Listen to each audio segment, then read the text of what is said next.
The agents in rebus were the late Roman imperial courier service and general agents of the central government from the 4th to the 7th centuries. History. The exact date of their institution is unknown. They are first mentioned in 319, but may date to Diocletian's reforms in the late 3rd century, when they replaced the earlier and much detested frumentarii. The central imperial administration still needed couriers, and the agents in rebus filled this role. Originally they acted as dispatch carriers, but eventually assumed a variety of duties. The title itself translates as those active in matters. They fell under the jurisdiction of the Magister Officiorum, hence their alternate Greek name of Magistrianoi. They survived into the Byzantine Empire, being eventually abolished sometime in the early 8th century, as most of the magister's functions were taken over by the Logothetes II Dromou. The last reference to an agents comes in the Chronicle of Theophanes the Confessor, where in the Magistrianos Paul is recorded as having been sent on an embassy in 678. Organization and function. The agents in rebus were formed into a schola of the palace, and in common with other public services of the dominate, the service was militarized and considered a militia.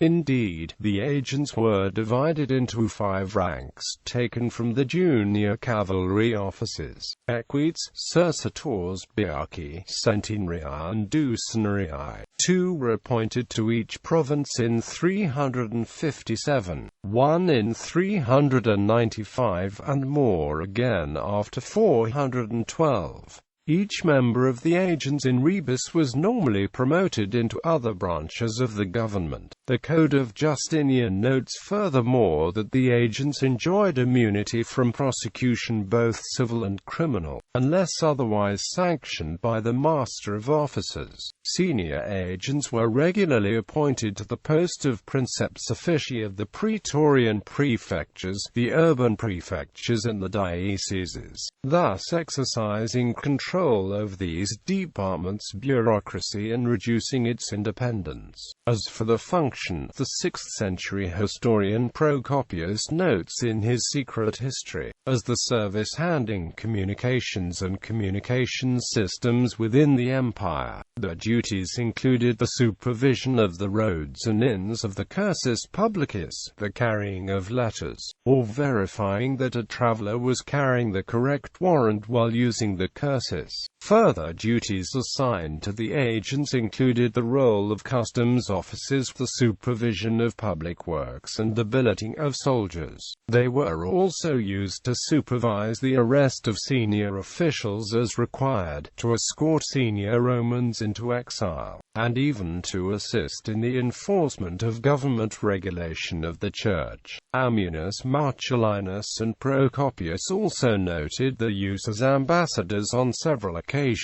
Other tasks included supervising the provincial bureaucracy and delivering imperial commands, often staying in the area to ensure their implementation. Being outside the control of the provincial governors, some agents, the curiosi, were appointed as inspectors and acted as a sort of secret agents, as the routine assignments brought them into contact with matters of great concern to the court, and as they also reported back to the court on everything they saw or heard on the varied missions. The agents can be seen to have had an intelligence function in the broadest modern sense of the term. This role, as well as their extraordinary power, made them feared. The 4th century philosopher Libanius accused them of gross misconduct, terrorizing and extorting the provincials, sheepdogs who had joined the wolf pack. Nevertheless, the vast majority operated quite openly, and the claims of the agents operating as a modern-day security police are certainly exaggerated. The numbers of the agents tended towards inflation, and the corps was viewed with a measure of mistrust by the emperors, who repeatedly tried to regulate its size. 1. 1174 in the year 430 according to a law of Theodosius II, and 1248 under Leo I. Imperial edicts also regulated the promotion, which was to be strictly on seniority, with the annual exception of 2 officers, whom the emperor could advance at his pleasure. In popular culture, Harry Turtledove's alternate history novel Agent of Byzantium features a Magistrianos as the eponymous protagonist.